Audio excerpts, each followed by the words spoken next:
Welcome to the video. In this one, I'm going to share with you guys how I'm going to approach Las Vegas this weekend for a bachelor party and how it's going to be fit into my fitness routine. Obviously, it's not going to be optimal for my health and fitness, but just by having a plan of attack and taking advantage of little tiny things that I can take advantage of, it's going to allow me to maintain momentum and help me feel like I am on track. And then right when I get back home, I feel like I will feel like I haven't lost any bit of momentum. So I'll go further in depth on that with you. And also, since I'm training to do really well at a half marathon, the Fargo half marathon on June 1st, I'm going to show you guys an upper body weight training session to help optimize my running goals, I guess you could say. So let's get into it. We're going to start with the workout right now, and then I'll go further in depth on Vegas.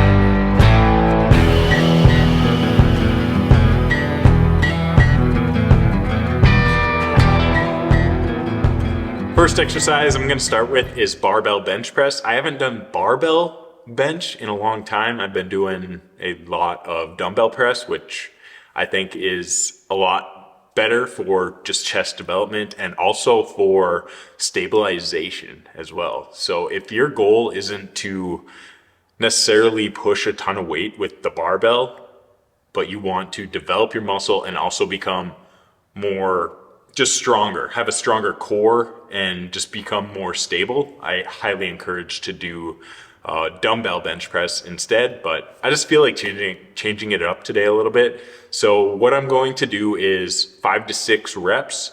Since I haven't done this in a while, I don't know how my strength's going to be. So we're going to start with 205.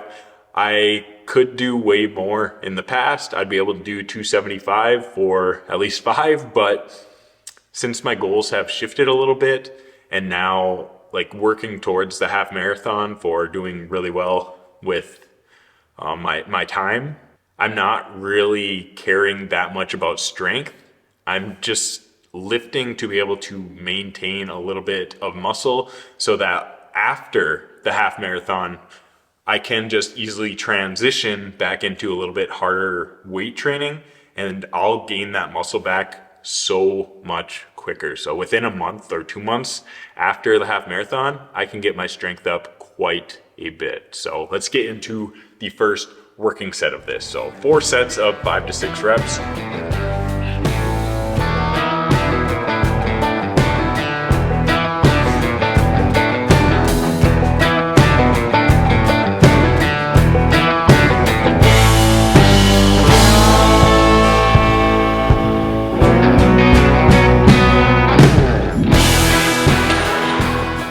Okay, felt really good. So now we're gonna bump up to 225. I don't know if I'll go above that, probably not, just because I haven't done a bunch of barbell bench in a while. So rather play it safe, especially since getting extremely strong with bench press isn't necessarily a super important goal to me right now. Like, if it was my main goal, yes, I'd push a little bit more and it would be my main focus. But since running performance is number 1, the goal with these weight training workouts are just to maintain and be strong.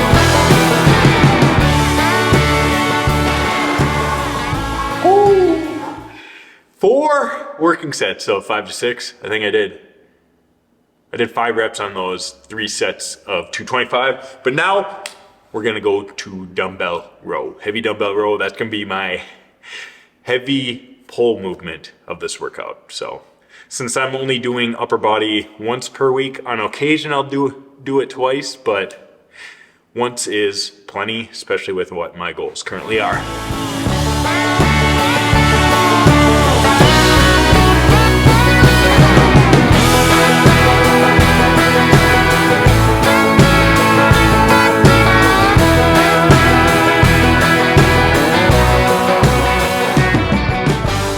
Nice little tip for you guys with dumbbell rows is that the dumbbell should never go directly just straight up, because when you do that, you're typically gonna be shrugging and the traps and the rear delt is gonna take over, versus when you're doing dumbbell rows, you're trying to work the back, and by moving it in more of a pendulum type motion, you're working the lats a lot more, and of course, that's what you're trying to target. So, little tip for you guys, pendulum, not directly perpendicular from the ground.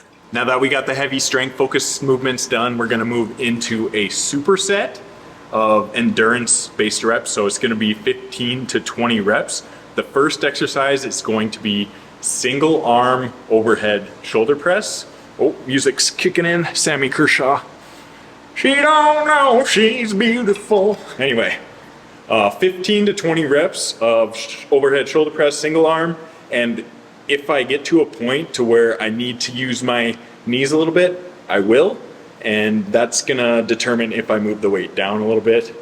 And then the next movement is power raise. We'll get into that. So the main reason why I'm doing single arm and standing is because I want to work the core. And by doing single arm, it's gonna prevent imbalances, because by working my right side by itself first, it's gonna work my core a lot different compared to when I'm doing my left arm.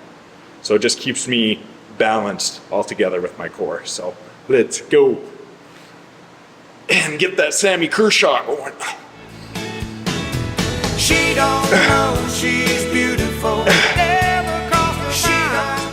All right, now we got power raise. These can be kind of awkward in the gym if you're doing them for the first time, but after you do a set or two, you get more comfortable with it. So you kind of just lay on the bench like you're modeling a little bit. You get your armpit, the bench pad in there, kind of put your hand on the ground, and then you raise the dumbbell from the ground and up to overhead. So you're getting a very large range of motion, and this is working the core a lot more than you think it will. So I highly encourage you to start with a pretty low weight, and you really shouldn't go to like a crazy weight with this movement anyway. So just go like that. I guess you could call it similar to like a lateral raise or rear delt raise, but on the bench on your side. So we're gonna do this for 12 to 15 reps along with the overhead press. 3 rounds, and then we'll move on to our final thing, our finisher, and it's going to be just body weight stuff.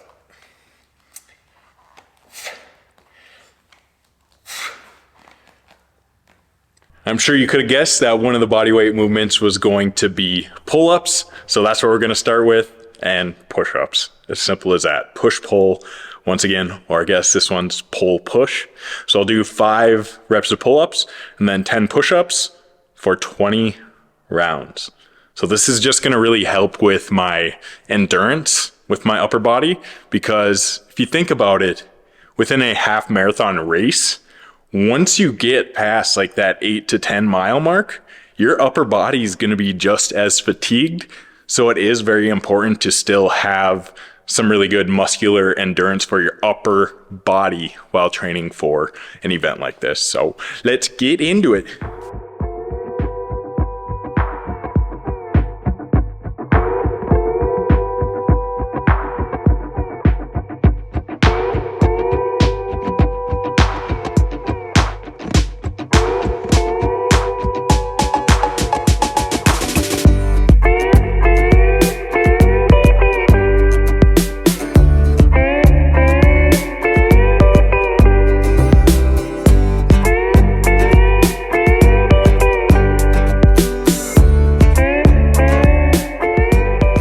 Post-workout meal here, steak and rice.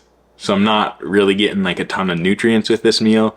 And that's kind of how my weeks go when I know I'm going to be traveling. I don't buy a bunch of produce for meal prep. Obviously, it would be optimal if I could have some frozen broccoli or something. I should have got that, but hey, I don't have it. Whatever, this will do. And with flying out in a couple days, I'm just going to keep nutrition as simple as possible and as few ingredients as possible as well. So steak and rice, it's going to be good. And now let's talk about Vegas this weekend. So the schedule: Thursday, I fly out at like 2:30 p.m. out of Fargo, which is about an hour from here. And I return on Sunday early afternoon. So one thing I always think about when I'm traveling is to narrow the window. So for example, on Thursday, since I fly out in the afternoon, I'm going to take advantage of that morning. Whether I get in a short workout, a quick workout, it doesn't have to be anything crazy. Just get in something so I don't go Thursday, Friday, Saturday, and Sunday without working out. So I'm going to do my best to get in some movement Thursday morning, good quality first meal of the day, and also calorie backload that day, because I know for a fact that first night there, we're going to have plenty of calories later in the day. But things that I'm going to concentrate on while there are the things that, not the things that I can't do, but a big emphasis on the things that I am able to do. So obviously, having many drinks is not the healthiest, but how can you make it the healthiest that you can? And things that you can do is have very low sugar drinks and low calorie drinks, and also to hydrate throughout the day. So a couple things I'm going to do are bring my reds, greens, and electrolytes, because those are going to help me feel my best. I'm going to get some quality nutrients with that, and also the electrolytes are going to help prevent any type of hangover. So I got to give myself credit for choosing low calorie drinks, taking the quality supplements that will help me feel good. And also in Vegas, I'm going to be walking so much. So the steps are going to be well over 10,000 every single day. And another thing down there, within every meal, I'm going to prioritize protein. Protein's going to be the first choice. I don't know what our plans are for going out to eat or any of that, but protein is going to be on my mind. So that's what the Never Off Track mindset's all about. And when you can plan for these occasions that are not supportive of your health and fitness, but you can make the best of them, you're never off track. Make the best of what you have available to you and what you can do. That's the best advice I can give you for approaching the Never Off Track mindset. And also, when I'm flying home on Sunday, I'm not going to eat garbage like I would have in the past. In the airport, I would have went for fast food, McDonald's, McGriddles, all that good stuff. What I'm going to do is focus on things that make me feel good and that will help me gain momentum back from a nutrition perspective. So this health and fitness thing is all a game of momentum. And when you can continue to maintain any little bit, it makes a world of a difference. So if you struggle with the all or nothing mentality, I know where you're at currently, but focus on your mindset during these occasions like this. Like, don't go into the mindset like nothing matters. Like, there's always something that you can do to support your health and fitness. So enough of that. I'm going to eat my steak and rice, and then I'll show you guys my last meal of the day later. It's a good one. You guys are gonna like it.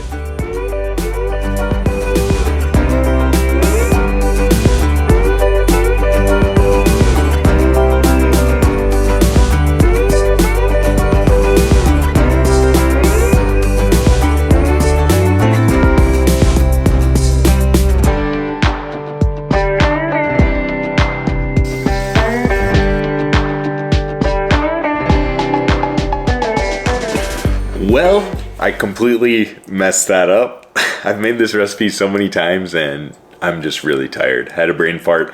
I forgot to put in the vegan protein powder, but still gonna be good. I know that for a fact. And also I'm out of eggs, which I usually add an egg and a scoop of the vegan protein powder. So I was really confused. Like I put in water instead of the egg to get it more liquidy, and I was so confused on the texture of it. It was because the protein powder was out. So peanut butter cookie, vegan protein.